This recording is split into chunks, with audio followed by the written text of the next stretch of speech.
By my count, we have all of the board members and all of the people that I was expecting to be here, as well as a few members of the public.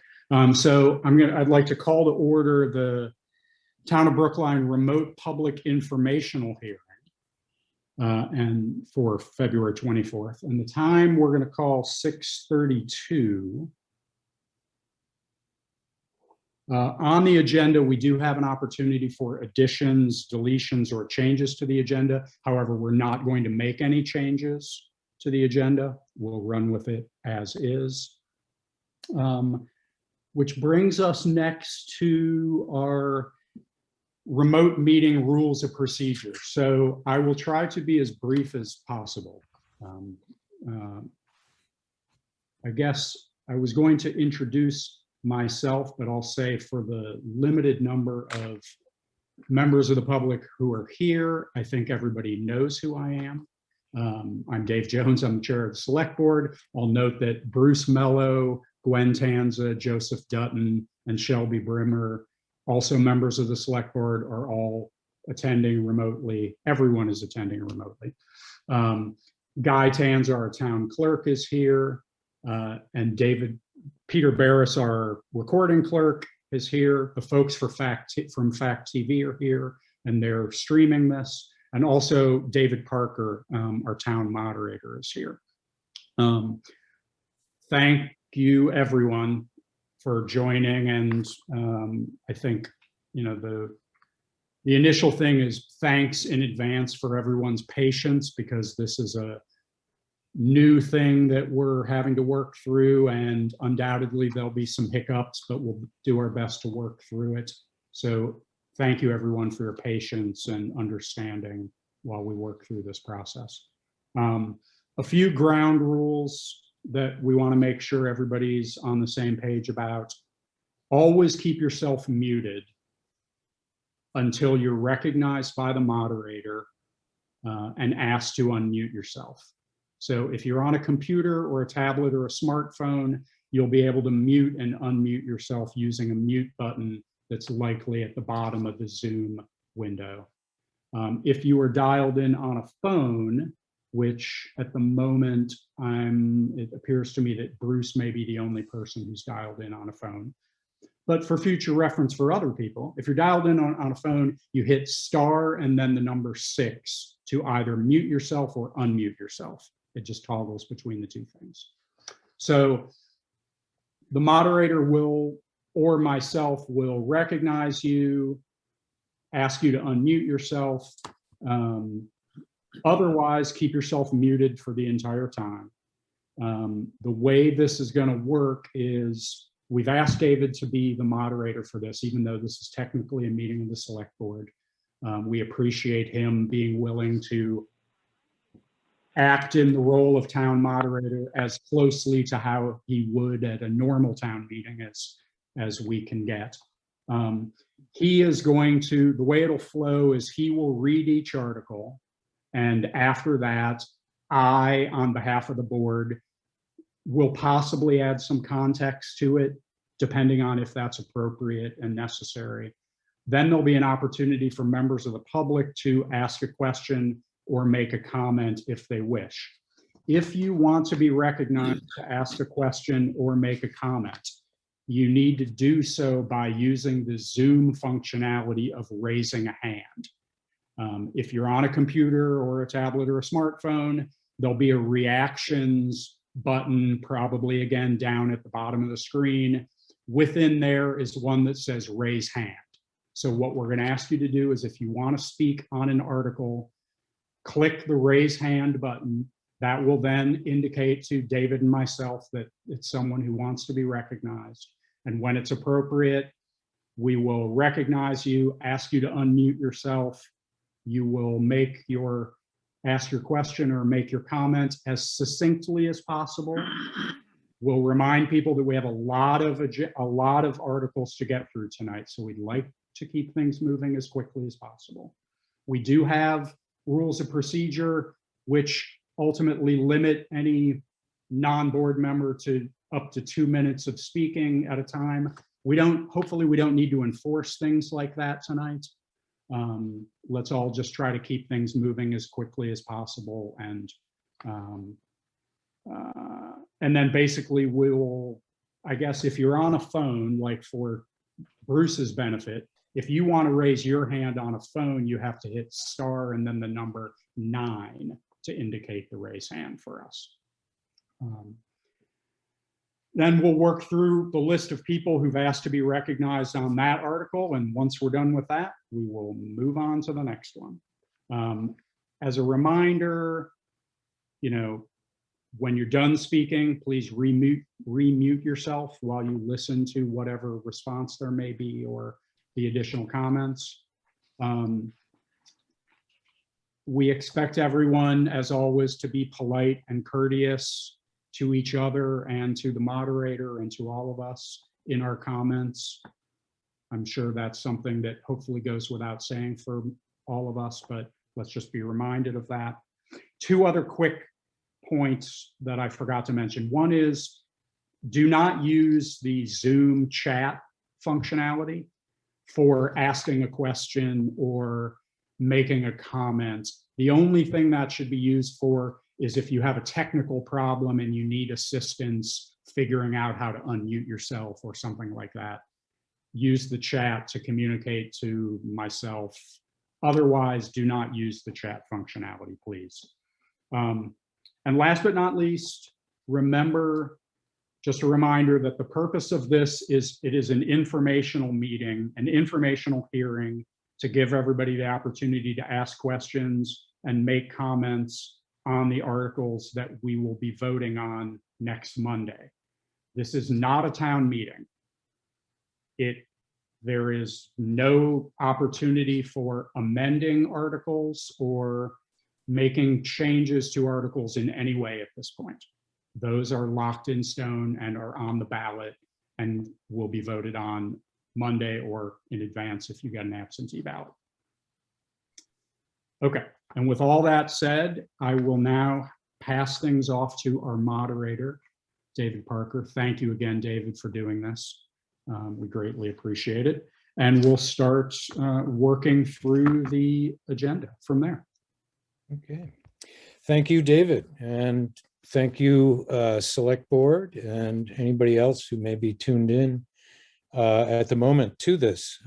David was so good that I don't even have to go through any of my notes that I made or reminders about tonight's meeting. So I guess without further ado, I would take us to Article 1. And again, there are a number of ways you could follow along with this. One is through the agenda for this meeting. Another is looking at the actual warning in your booklet for town meeting. And another way would be to look at the sample ballot that you could find on the town website, which lists all the candidates that are running for each position, which you don't have on the agenda for this particular meeting. So Article 1 of this is to elect all town officers required by law. And I will, I guess, read through, unless you have any objections, David, read through the various various positions that are up for grabs and that we will need to elect people to. The first position would be a position for town moderator, which is the position I occupy right now, for a term of 1 year. There's a position we will be voting on, a town clerk for a term of 1 year, town treasurer for a term of 1 year, the delinquent tax collector for a term of 1 year. There is a select board position for a term of 3 years that is up for vote, a select board position for a term of 2 years that is up for a vote, and a select board position that is a 1 year term. In addition, There's a lister term for 3 years, a lister term of 2 years, which is a remainder of an open 3-year term. There is a lister position for 1 year, which is a remainder of an open 3-year term.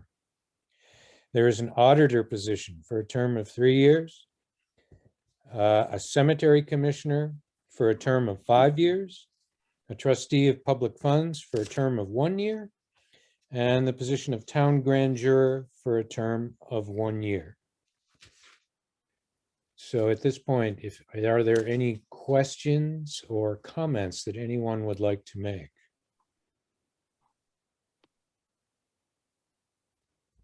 Hearing none. Oh, okay. Looks like Dan Towler may have a question. Go ahead, Dan. You can unmute yourself.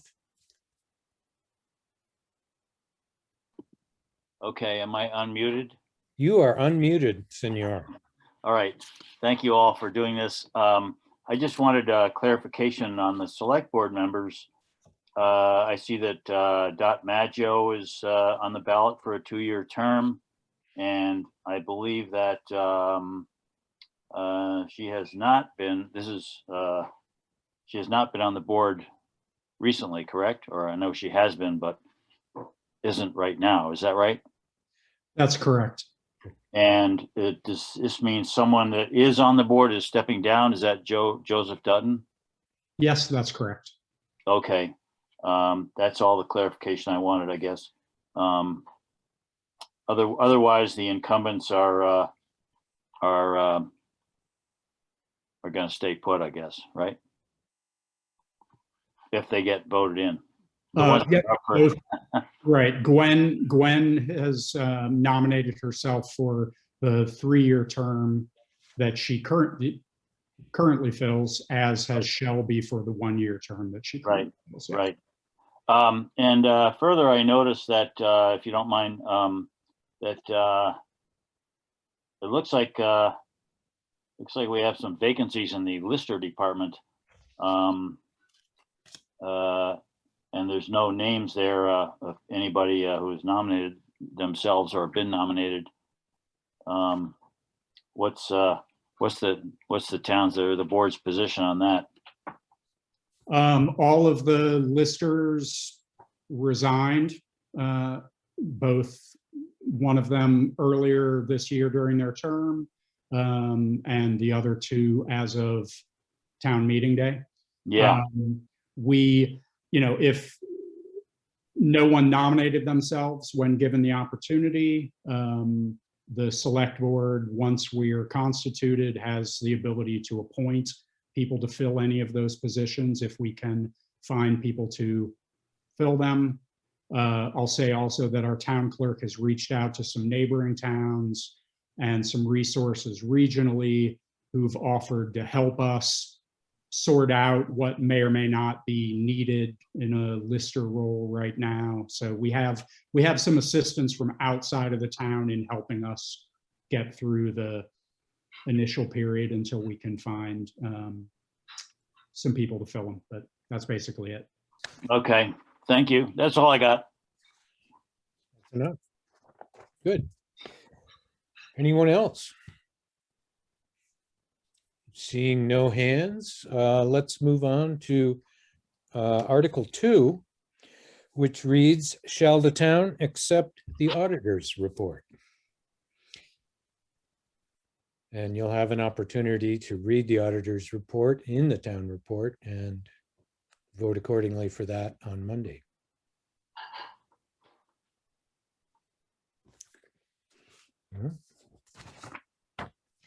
Seeing no hands, let's keep it moving. Article 3, it reads, shall the town vote to approve the general and highway fund expenditures net of non-tax budgeted revenues for the town as follows. Amount to be raised by taxes for the general fund, $131,417. Amount to be raised by taxes for the highway fund, $157,679. Amount of fiscal year 2020 general fund surplus, $33,671. The total municipal taxes to be raised is $255,425. Any comment or questions on the numbers involved? I guess first, David, I'd suggest I just give a little bit of context to it. So the general fund amount, the $131,417, reflects an increase of about $6,300 from last year's budget. Primarily, that is due to budgeted increases that we've put in for salaries for most of the town hourly employees.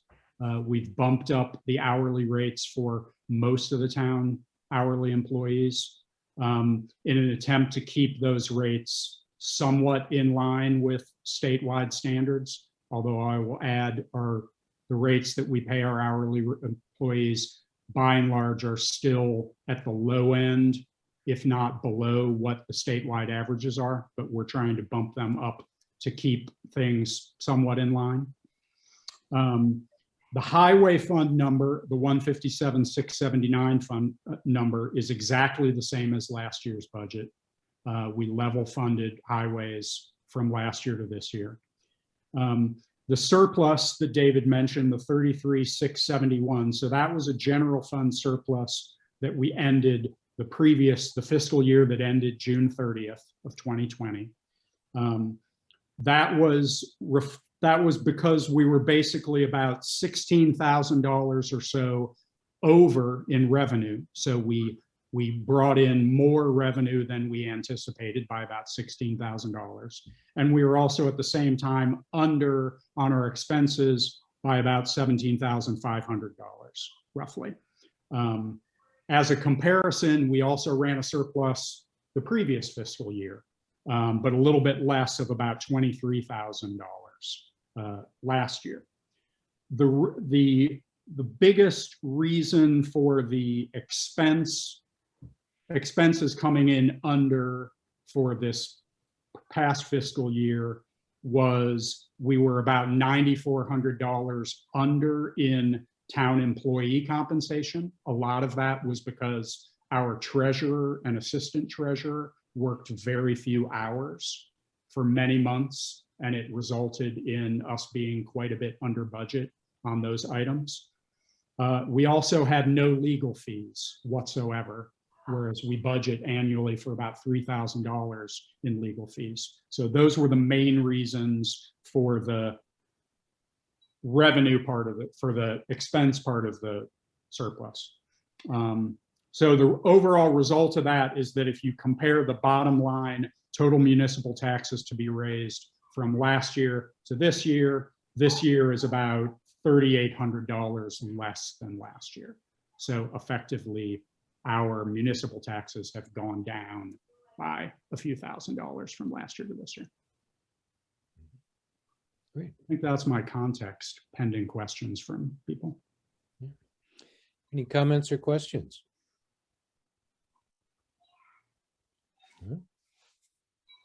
Okay.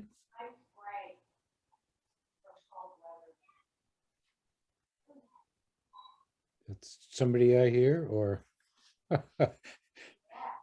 Just a reminder for people to keep themselves muted when they're not actively asking a question or making a comment. I'll presume that that's background noise then, and not a question. Let's, if there are no questions, let's move along to Article 4. And Article 4 deals with when our taxes are to be collected. Shall the town authorize the collection of taxes in 4 installments, with the due dates being August 17th, 2021, November 16, 2021, February 15, 2022, and May 17, 2022.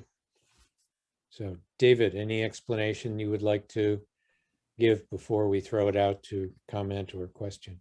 Not really, other than we've decided to take the opportunity, since we had to form this into a ballot question that people could vote yes or no on, to also fix the dates rather than having them open for discussion as they typically have been in past years. This follows the same payment schedule that we normally do. These dates have all been bumped to a Tuesday to coincide with a day that our town office would normally be open, as we've tried to do in recent years. So yeah, they're pretty straightforward, I think. Right. And these are the same basic dates that we've used for the last 10 or 15 years. Correct. Yep. So no big changes there. Okay, moving on.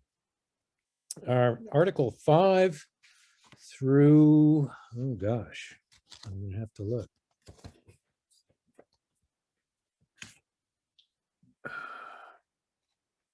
Articles 5 through Article 20, I believe. 26 all told for appropriations. right. Thank you for the assistance there. Articles 5 through 26 all deal with appropriations. And just for your general edification, in the past, when we have had town meeting in person, all these requests have been lumped together into a list. You've been able to see the organizations that have asked the town for funds, but we've had one basic total at the bottom of that. Because of the unique nature of the Australian ballot this year, the town has chosen to isolate each one of those requests into a single article. And that's why you have so many of them in front of you. So I'm going to start here with Article 4, oh, excuse me, Article 5, and which reads, shall the voters appropriate $250 to be raised by taxes in continuing support of the American Red Cross? Any questions on that specific article or comment? Okay. Article 6, shall the voters appropriate $125 to be raised by taxes in David, actually, sorry, 1 second. It looks like Dan does have a question. Okay, Dan Teller. Thank you.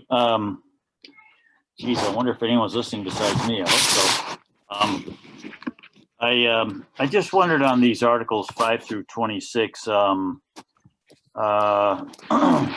assume that the requests are primarily in line with what has been requested before, and I also assume, am I correct in assuming that does the select board sort of vet these organizations in some way so that we know that our tax money is going to reputable causes and organizations and such?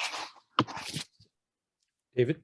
Well, I'll say that in the case of Articles 5 through 23, these are requests that come from organizations that historically have been awarded appropriations by the town of Brookline, going back as far as I've lived here anyway. Mhm. The amounts do sometimes fluctuate by what I would generally say are small amounts, but they can certainly be compared to the previous year. A couple of them have increased slightly this year from last year. But I will say that how much, the select board does not take the responsibility for what I would describe as the vetting the organizations. But, like I say, Article 5 through 23 are all organizations that have been receiving funding from the town of Brookline for many years. We can discuss in a little more detail the new appropriation requests when we get to those, which is Articles 24 through 26, which are organizations who have not previously been part of Brookline's appropriations. I will add to that too, having served on the select board a number of years ago, but the methodology that the board uses for accepting requests like this and getting requests to the point where they are on a warning in front of you, there is a process that an organization has to go through to file that request. So there are certain parameters that have to be met in order to make that request valid. So I'll leave it at that. Am I still unmuted? You are still unmuted, Dan. So I assume one of those criteria is just that these organizations all contribute in some way to better the quality of life among residents in Brookline specifically. Is that fair to say? Well, and correct me if I'm wrong, David, but my experience has been that these discussions occur around the table, with the select board members. Questions are asked, who is this organization? If somebody doesn't know,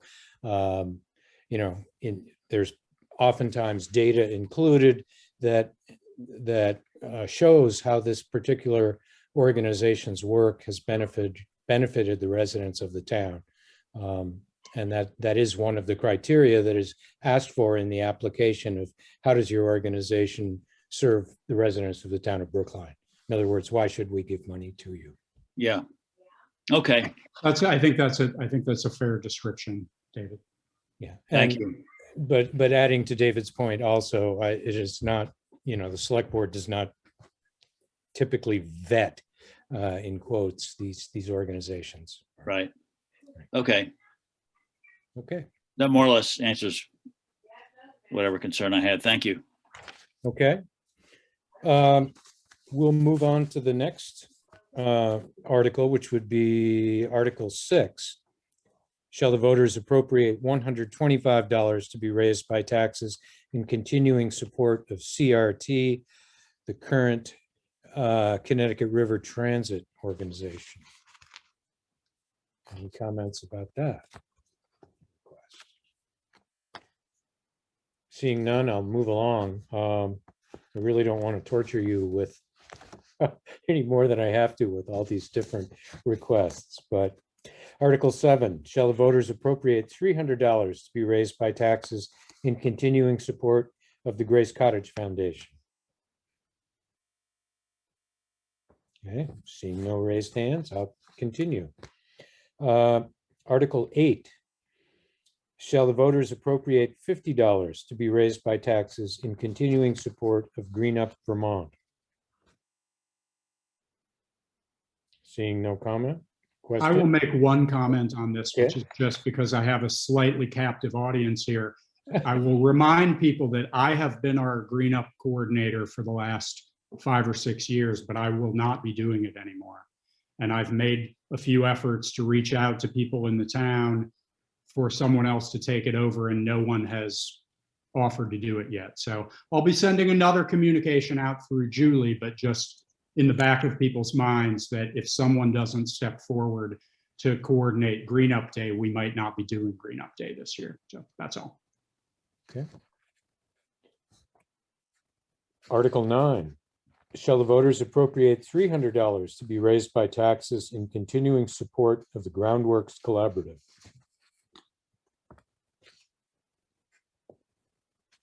Article 10, shall the voters appropriate $250 to be raised by taxes in continuing support of the Historical Society of Windham County? Okay. Article 11, shall the voters appropriate $250 to be raised by taxes in continuing support of the Leland and Gray Education Foundation? Okay.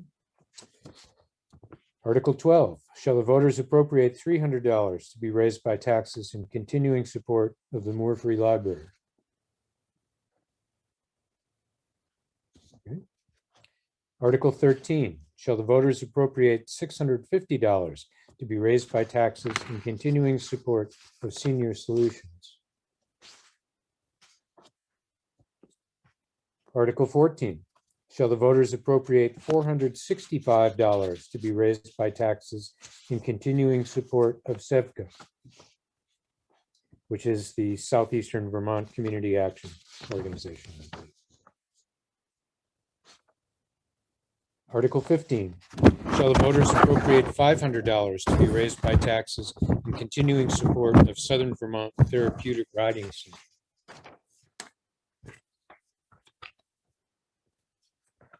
Article 16, shall the voters appropriate $110 to be raised by taxes in continuing support of Southeastern Watershed Alliance? Article 17, shall the voters appropriate $100 to be raised by taxes in continuing support of VA BVI VT Association for the Blind? Article 18, shall the voters appropriate $821 to be raised by taxes in continuing support of Valley Cares Incorporated? Article 19, shall the voters appropriate $80 to be raised by taxes in continuing support of the Vermont Center for Independent Living? Article 20 reads, shall the voters appropriate $1,000 to be raised by taxes in continuing support of the Visiting Nurse Alliance? Article 21, shall the voters appropriate $500 to be raised by taxes in continuing support of the Windham County Humane Society? Article 22, shall the voters appropriate $650 to be raised by taxes in continuing support of the Women's Freedom Center? Article 23, shall the voters appropriate $255 to be raised by taxes in continuing support of youth services? Now, those articles, as David said, represent organizations who have in the past asked for and received donations from the town. The next three articles represent organizations who are new to the process. So I will read the first one, Article 24, shall the voters appropriate $100 to be raised by taxes in support of the Rural Fire Protection Program? I don't know if any of the select board members would like to speak to that who this organization is or what they do, or do you know, or I presume you know, I'm sorry. Yeah, I mean, they used to be known as the Dry Hydrant Grant Program. Yes. You know, I mean, I guess we received a request for the town of Brookline to appropriate $100. I'm scanning through their letter to see, you know, they mentioned that, you know, they receive a lot of grants, but unfortunately those don't completely cover the cost of their program. They're respectfully requesting that we include a $100 appropriation in our town budget to support them.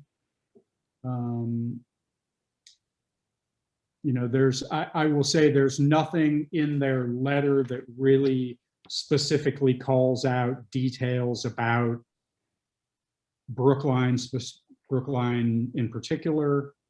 But they, you know, they work in towns, in rural towns throughout the state. That's about the information that I think I can provide. Okay. I didn't mean to put you on the spot there either. Oh, no, that's fine. I mean, what I will say is that, you know, under normal or historic circumstances, you know, we would have a town meeting, and quite frankly, there would likely be people.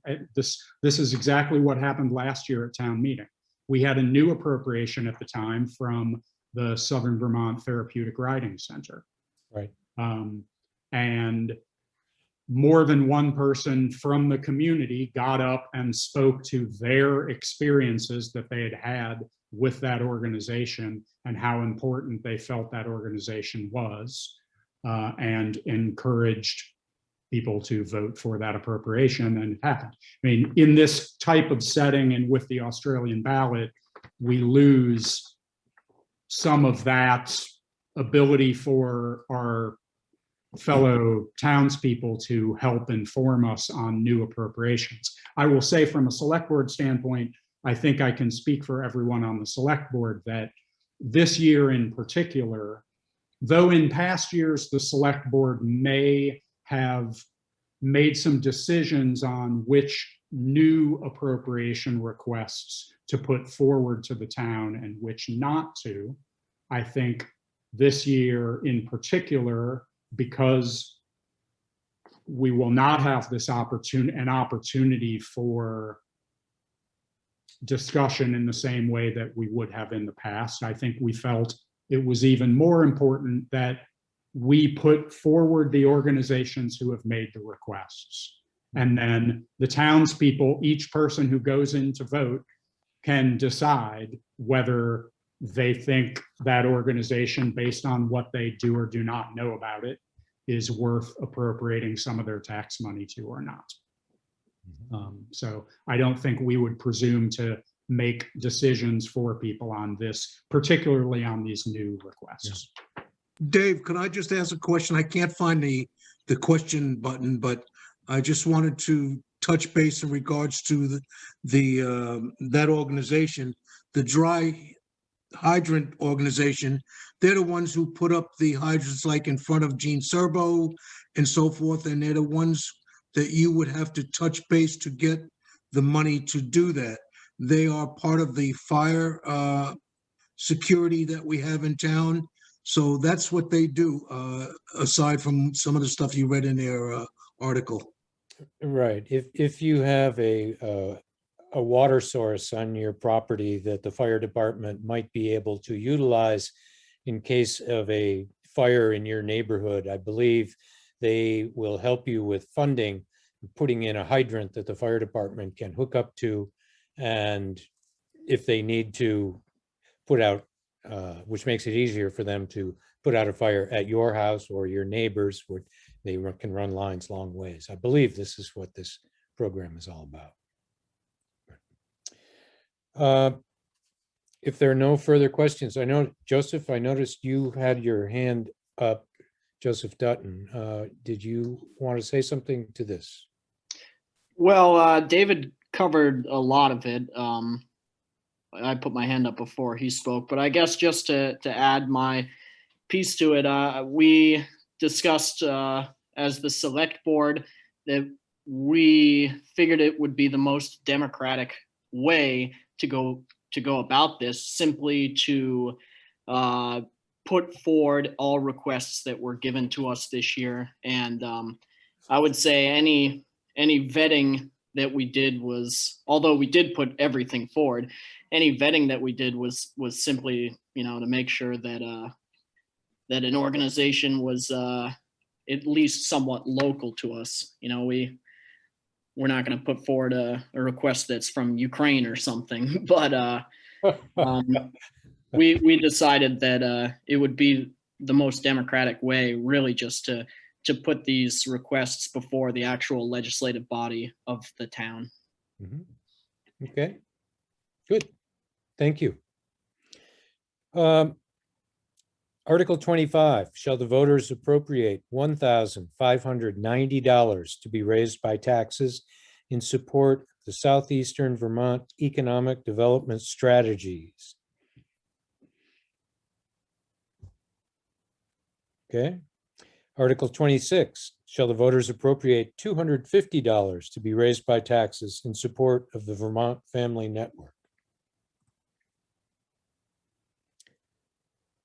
All right. Oh, Dan Toller, yes. Go ahead. Dan? You can unmute yourself. Okay, there we go. Yep. Yeah, I just, since they're new, any explanation of who they are or what they do? David? Well, Sevids is part of the Brattleboro Development Credit Corporation. It's the, like we say, Southeastern Vermont Economic Development Strategies, was born out of I'm reading from their letter, was born out of Tropical Storm Irene and the closure of Vermont Yankee. I think it's fair to summarize that they try to do things to spur economic development in this general area. I will say that their closing paragraph says, in support of Seved's continued and expanded regional efforts, we are requesting municipal funding for the 2021-2022 fiscal year. We ask every town in the Wyndham region to contribute towards regional economic development efforts at the rate of $3 per person based on town population. We are asking the town of Brookline to place Sevids in the 2021 general fund budget to appropriate $1,590 based on a population of 530 to support continued implementation of Sevids efforts. There's nothing in their letters that particularly, I think it's fair to say, particularly apply specifically to Brookline. And as I've noted, the way they go about asking for their appropriations is it is literally $3 per person based on your town population. So, okay. Vermont Family Network. You know, they don't specifically call out any statistics about Brookline. They do say that they're reaching out to communities like Brookline, where we have served many families, to seek your help. They're proud to serve over 1,400 families yearly with expert information, referral, and assistance services provided by family support consultants, and much more. Again, the 1,400 families is not a statistic on Brookline specifically, but overall. That is, I think that's basically a summary of those organizations based on the letters and their requests. Okay. Dan, does that do it for you? I'll take that as a yes. Okay, that brings us to Article 27. Shall the town vote to collect its current taxes by its town treasurer pursuant to 32 VSA, Section 4791? This is pretty much a boilerplate article that needs to be included in every town's warning for town meeting. Questions? Okay. Brings us to the last article, 28. Shall the voters approve the appropriation of up to $27,000 for recycling costs for fiscal year 2022? And I'll throw this to you, David, for because I know you were, at least a year ago, you had the knowledge as to what was going on with the recycling folks. So yeah, I mean, I'll add a little bit of context to how we got to that number. This reflects an increase of $5,000 over the amount that the town voted at last year's town meeting to appropriate for recycling costs. We anticipate that hauling costs will be increasing this year. Generally speaking, processing costs have steadily been increasing over time. They fluctuate sometimes, Actually, the last couple of months, they've gone down a little bit. But we've seen that before. The overall trend is that the cost continues to go up. We have also had a lengthy discussion about this as a board. We have also built into this cost a small amount of money, anticipating that if the voters do approve spending this money and continuing to have the recycling bin, we recognize at this point we need to try to do something to possibly monitor the site in a limited way, particularly to catch people trash dumping or vandalizing the site, which has unfortunately become much more common in the last year, or to pay for more consistent trash collection at that site and cleanup of that site, because the vast majority of the burden of that has fallen on our town clerk. And we appreciate the fact that he's been doing that, but long-term, we can't rely on that as a solution to keeping that site from becoming too much of a problem.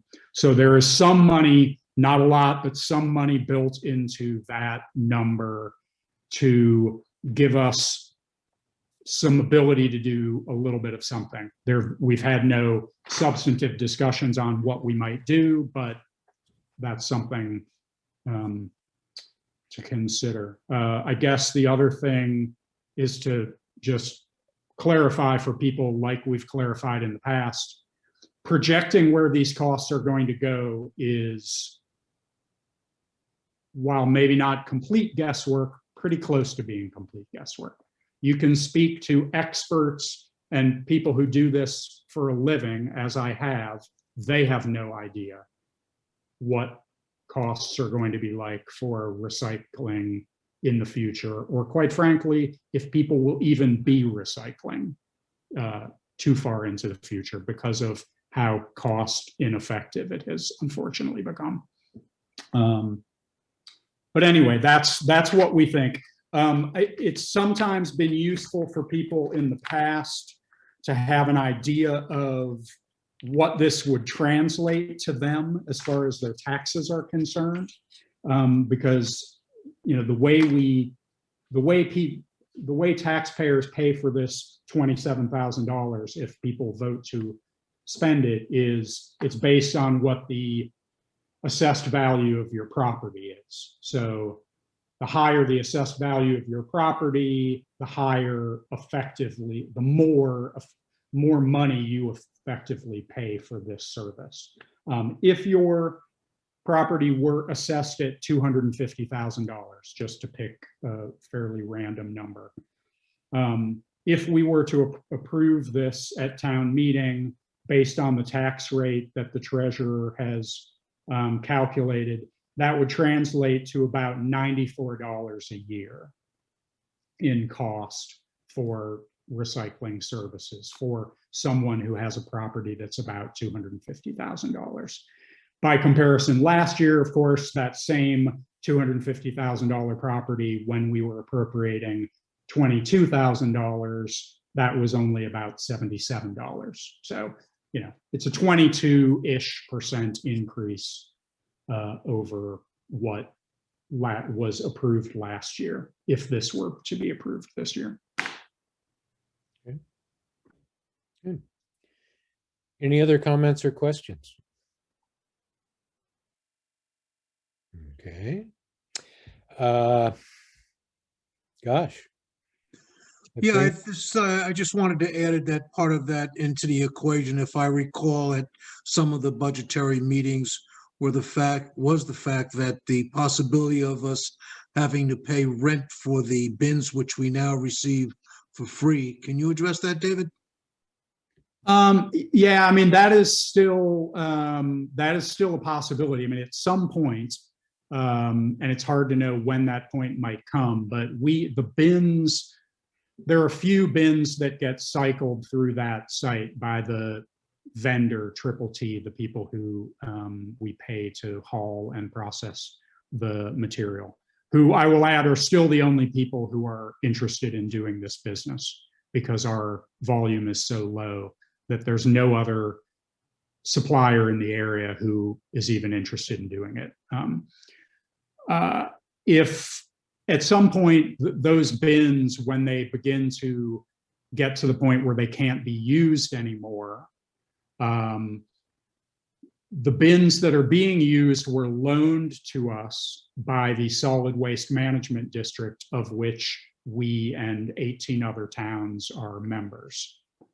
So we're essentially not paying anything, somewhat, for the use of those bins, the big containers that you put your recycled material in. When those begin to need to be retired because they have so many holes in them that they can't function anymore, Triple T, the supplier, at some point will have to purchase bins and charge us some kind of rental fee for them to pay for them. It's unclear when that may be. It could happen in 2 months. It could not happen for years. It's hard to know, but that's a potential cost that is always floating out there. And, you know, that would probably cost us another couple $1,000s a year, at least, just for the rental of the bins, if we got to that point. But yeah, that's a good point, Guy. Thanks for remembering that. Okay, good. Any other comments or questions from anybody who's in attendance? Okay. Well, that brings us to the end of our, oh, there's a raised hand. Bruce, go ahead. Am I unmuted? You are unmuted. Okay, I'll make this very quick. The only reason why I'm bringing this up is because I do not have Dan Towler's information. And I waited till the end of the meeting. I just wanted him to know that I was trying to find out whether he would stay on the church committee next year. That's all I have to say. Okay. Dan, would you like to respond to that at all? Am I unmuted? I don't know. You are unmuted. You are free, wild, and All right. you know. I guess I'll have to email Bruce because I have his information, but apparently he doesn't have mine. But at any rate, yeah, I'm. You know, it's a 1-year term, right? Correct. I'm still good for that. Okay. Good. Well, that brings us to the end of the warning and the meeting, I believe. Yeah, I think technically I should just take it back over to make a motion that we adjourn. I think it's yours to take. Is there a second from a select board member? I second it. Seconded by Gwen. All right, select board members, we are going to have to vote this too. All those in favor of adjourning signify by saying aye. Let's unmute ourselves and speak. Aye. Aye. Any opposed? All right. We're adjourned. Thank you everyone again for attending.